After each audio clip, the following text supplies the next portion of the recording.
Mediodía Cope en la provincia de Cádiz. Ya les habíamos anunciado una entrevista muy interesante. Es una entrevista con el investigador jerezano Javier Durán.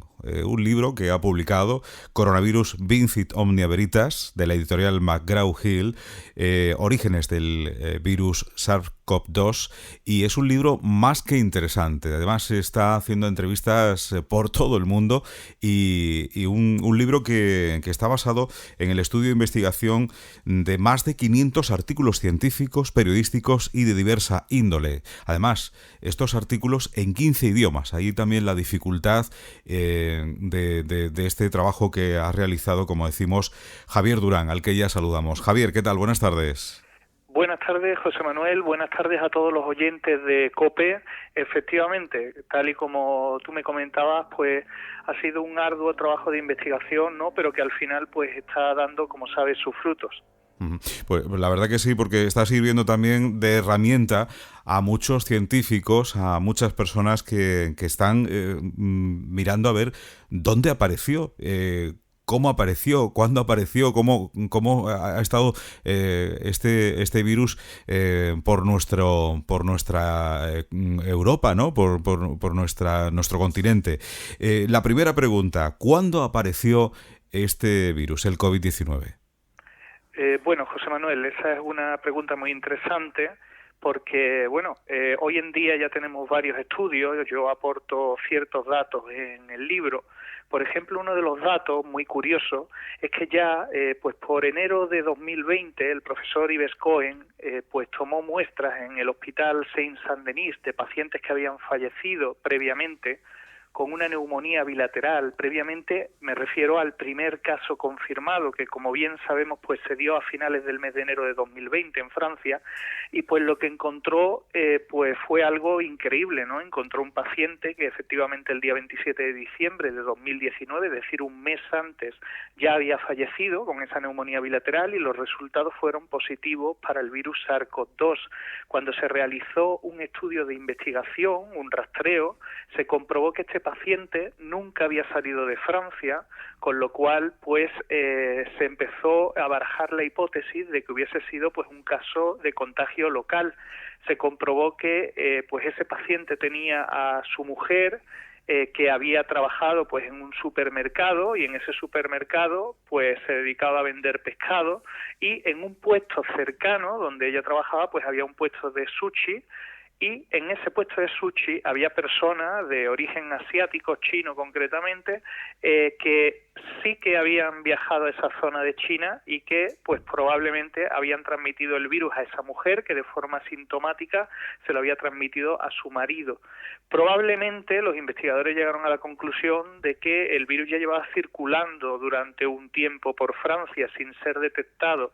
También tenemos pues un caso muy curioso, que es el de las aguas residuales. Se realizaron análisis de aguas residuales en varias ciudades del mundo. En la ciudad de Nieuwenheim, en los Países Bajos, se encontraron rastros de SARS-CoV-2 semanas antes, José Manuel, de los primeros casos confirmados. Esto sucedió también en las ciudades de Milán, en Turín, en donde el Instituto de Salud italiano mostró rasgos genéticos del virus ya por diciembre de 2019. Hemos de recordar a los oyentes que el primer caso confirmado en Italia se dio a mediados de febrero de 2020. Tenemos también el caso peculiar de la ciudad de Santa Catalina, es una ciudad de Brasil, en donde se encontraron esos restos de SARS-CoV-2 ya en los análisis de aguas residuales allá por el 27 de noviembre de 2019. Fijaros, ¿no?, que bueno, el primer paciente en esa ciudad se dio precisamente el 4 de marzo de 2020. Estaríamos hablando de que ya circulaba el virus por esa ciudad de Brasil 3 meses antes sin ser detectado. Tenemos también el caso, muy curioso, nos pilla muy cerca porque se dio en España, en la ciudad de Barcelona. La universidad de esta ciudad, la Universidad de Barcelona, realizó también análisis de muestras de aguas congeladas, y efectivamente esas aguas residuales también dieron positivo por SARS-CoV-2 para el 15 de enero de 2020, es decir, 41 días antes del primer caso confirmado en España. E incluso otro estudio de muestras de esas aguas congeladas, ¿no?, demostró que ya circulaba el virus el 12 de marzo de 2019. Tenemos también, por supuesto, que hablar de los Juegos Mundiales de Wuhan, los Juegos Militares Mundiales. Esos Juegos se celebraron entre el 18 y el 27 de octubre de 2019. A estos Juegos Mundiales Militares pues asisten todo tipo de militares que son también deportistas de élite. Estos militares pues nos hacían mención en distintos medios de comunicación internacionales que a la llegada del aeropuerto de Wuhan-Tianhe les realizaron allá por el mes de octubre de 2019 controles infrarrojos de la temperatura corporal. Cuando llegaron al hotel recibieron en el pack de bienvenida o welcome pack pues por ejemplo una mascarilla, algo a lo que pues no le echaron cuenta, ¿no? Hasta que ya regresaron a sus países y vieron que había surgido este virus en China. Muchos de ellos contaban pues que alrededor de la Villa Olímpica pues había pues unos sistemas de seguridad pues bastante novedosos, ¿no? Que impedían a los deportistas salir de esa Villa Olímpica, y alguno de ellos que consiguió salir pues fue a la ciudad de Wuhan y efectivamente relataba que vio esos edificios, esos grandes edificios con esas calles vacías, nadie por la calle. Él se preguntaba que qué era lo que podía estar sucediendo. Tenemos testimonios recogidos en el libro de atletas, por ejemplo, suecos, atletas de Luxemburgo, italianos, franceses, españoles, etcétera, de distintas nacionalidades. Muchos de ellos relataban que se pusieron tan enfermos que no pudieron competir y que cuando llegaron a sus hogares en sus respectivos países pues les pegaron ese gran resfriado, esa gran gripe a sus familiares, ¿no? A sus mujeres, a sus hijos, etcétera. Tenemos un caso muy curioso en el que los atletas de la delegación de Suecia regresaron al país y regresaron pues contagiados con un contagio de lo que parecía ser una gripe que producía pues problemas respiratorios, y estos deportistas fueron ingresados directamente en una base militar en donde fueron tratados durante bastante tiempo. Es decir, casos bastante curiosos. Pues sí. Tenemos también, José Manuel, fíjate, un simulacro en el aeropuerto Wuhan-Tianhe llamado Seguridad Nacional y Salvaguardia del Transporte Militar, que se llevó a cabo el 18 de septiembre de 2019 y casualmente simuló el proceso de eliminación de un nuevo tipo de infección por coronavirus. La tesis que yo mantengo en el libro, estos son solamente una serie de datos, ¿no? Hay muchos más, como por ejemplo los análisis filogenéticos realizados en la Universidad de Edimburgo por el doctor Andrew Rambaul y que fueron publicados en una revista científica británica llamada Virological. Pues estos resultados indicaban que el virus SARS-CoV-2 podía llevar circulando por el mundo desde agosto de 2019. Es decir, esas son una serie de datos que nos vienen a corroborar que probablemente pues el virus llevó circulando por el mundo sin ser detectado gracias al gran número de personas asintomáticas que originaba pues durante bastante tiempo. Pues ya vemos cómo ha estado circulando por todo el mundo antes de que se dijese o se marcase un objetivo, ¿no? ¿Dónde surgió el virus? Hemos visto diferentes lugares. ¿Fue realmente China de donde llegó ese virus a todo el mundo? Bueno, esta es una incógnita que probablemente se resuelva en los próximos meses o incluso años. Tenemos que tener en cuenta que, por ejemplo, pues en el caso del virus MERS-CoV, el síndrome respiratorio de Oriente Próximo, pues los primeros casos se dieron en Arabia Saudí, pero después más adelante se detectaron a través de las muestras de sangre congelada, ¿no? De un paciente que también había fallecido con síntomas similares y neumonías bilaterales, pues que había fallecido, y se trataba del primer paciente que en abril de 2012 falleció no en Arabia Saudí sino en Jordania, con lo cual pues el origen del virus pasó de ser de Arabia Saudí a Jordania. Aquí pues podría suceder exactamente lo mismo. Tenemos que tener en cuenta desde el plano científico que los virus no entienden de fronteras. Nosotros quisimos llevar a cabo una investigación, partimos de la base zoonótica, ya que la mayoría de los virus se han producido, bueno, la mayoría no, todos los virus, y esto yo lo presento en el capítulo antecedente de mi libro, se han producido a través de una base zoonótica, es decir, tenemos, pues, por ejemplo, el MERS-CoV, el SARS-CoV, el H1N1. Por ejemplo, el SARS-CoV-1 se pasó de la civeta de La Palma a distintos animales intermediarios. El vector fue el murciélago de herradura y de ahí a los seres humanos. El MERS-CoV a través del camello dromedario, o sea, del murciélago de herradura al camello dromedario y de ahí a los seres humanos. Tenemos el H1N1 que pasó de las aves a los cerdos y de ahí a los seres humanos. Es decir, no encontramos razón aparente para pensar que en estos momentos haya sucedido de una forma que no sea esa. De hecho, tomamos esta base zoonótica y nos preguntamos de dónde podía venir el virus. Vimos que en un artículo publicado en la BBC el 26 de marzo de 2020 ya se nos indicaba pues que un investigador principal de la Universidad de Hong Kong, Tommy Lang, nos indicaba que en los pangolines existía un tipo de coronavirus que sin ser idéntico era muy parecido al virus SARS-CoV-2, y nos fuimos a pues intentar saber de dónde venían esos pangolines. No sé si lo sabrás, José Manuel, pero el mercado de pangolines es algo ilegal, están protegidos por las leyes internacionales. Aún así sus escamas son muy apreciadas en la medicina tradicional china, y pues existe ese mercado ilegal que va a los mercados húmedos de China, como por ejemplo es el mercado de Wuhan.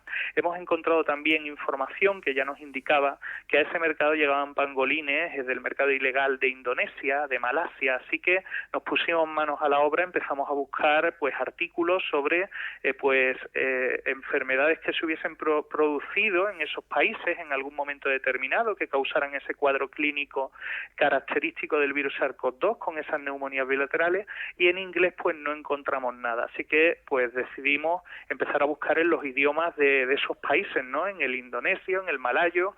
Sí es cierto, y tú ya lo sabrás que eres periodista, que si la información muchas veces no se publica en inglés es como si no existiera, no salta a la palestra internacional. Entonces, bueno, si no tuvimos suerte en Indonesia, sí en Malasia, en donde vimos que a principios de junio, el 11 de junio de 2019, un diario local llamado Beharian pues publicó un artículo en donde se indicaba pues que una enfermedad desconocida había surgido en el Parque Nacional de Kuala Kop, en la provincia de Kelantan, y esa enfermedad desconocida provocaba casualmente neumonías bilaterales y afectó a una tribu que vive en esa zona que se llama la tribu Batek. Se nos indicaba ya en ese artículo que las autoridades pues se habían personado en la zona, ¿no? Y recomendaban pues a la población y a los turistas que fueran a visitar esta zona, es una zona muy turística, ¿no? Que utilizaran pues esas mascarillas, que utilizaran geles hidroalcohólicos, eso en los primeros días. Hemos de decir que a través de un artículo en la revista Journal of Wildlife and Parks, pues ya se nos avisaba de que existían leyes consuetudinarias del gobierno de Malasia que permitían a la tribu Batek, a esta tribu indígena, consumir algunas veces al año la carne de pangolín, aunque fuese pues un animal que estaba protegido, se les permitía porque era un animal sagrado en su cultura y se les permitía con fines de subsistencia, ¿no? Algunas veces al año.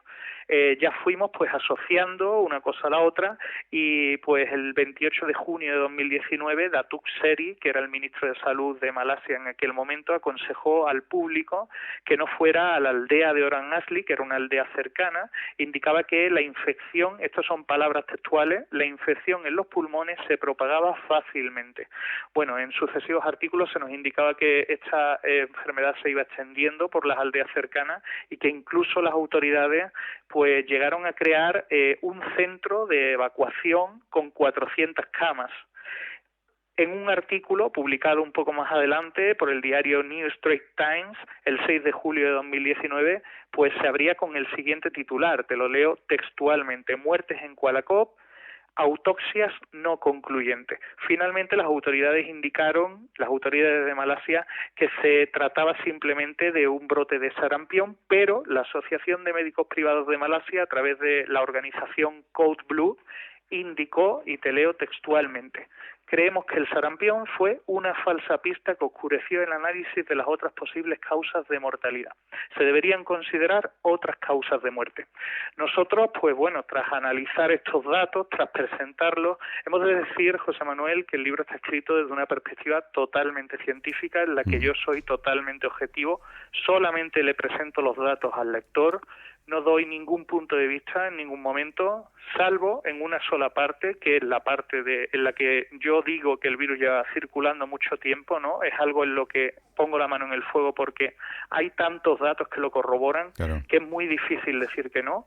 Pero en esto, pues yo no doy ninguna opinión, sí que le hago preguntas abiertas al lector. Hablamos con la editorial, McGraw-Hill, y bueno, llegamos a la conclusión ambos de que teníamos la obligación moral, también científica, de comunicárselo al gobierno de China, y decidimos pues escribir una carta al embajador de China en Madrid, el señor Wu Haitao.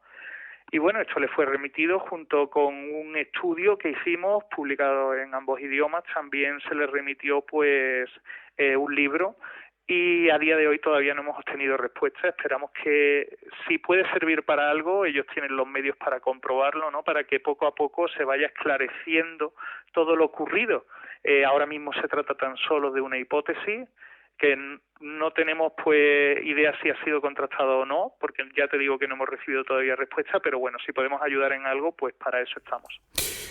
Sabemos, Javier, que sigues investigando, sigues manejando mucha información también, algo que preocupa también a la población y también a los médicos, a los especialistas, las variantes del virus y la efectividad de las vacunas que ahora mismo se están poniendo en toda Europa.